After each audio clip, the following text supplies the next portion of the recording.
Throughout my experience with working with large datasets, I've noticed some techniques that data collecting institutes use to save storage and make their data have less space on computer disks.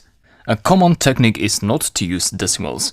For example, if you search for temperature data, you'll not see the actual temperatures, let's say these are Celsius, you'll not see them like that, but you'll see them without the dots, because that will save storage in the servers. So 1 character less, that means some bytes less. So your duty as a programmer is to actually divide all those values by 10 so that you get the actual data. So let's say these data were in some text files and we open these data with Python, and the course actually covers how to open text files in Python. But let us skip that part for now. So let's say we got them loaded as a list here. Now we want to actually divide by 10 any of them. So how do you do that? Well, a technique is to iterate over temps. So for temp in temps. And in each iteration, you want to do temp divided by 10.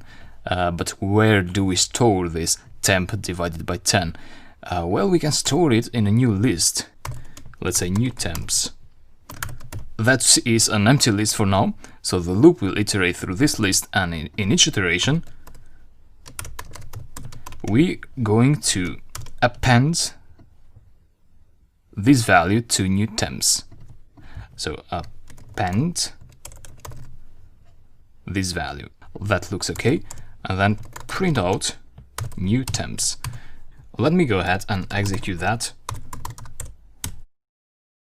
So this is the desired output.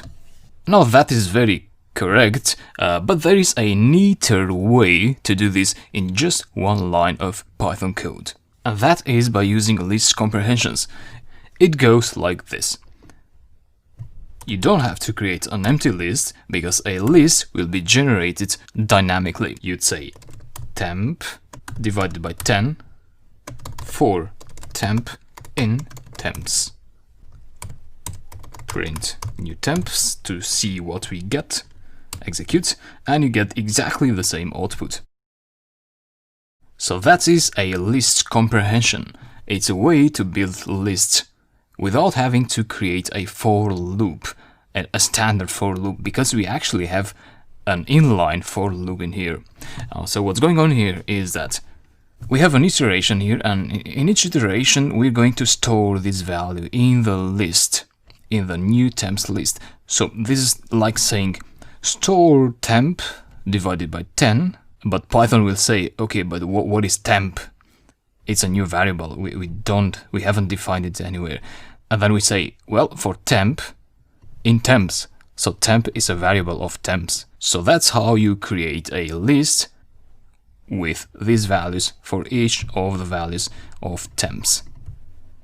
That is a list comprehension.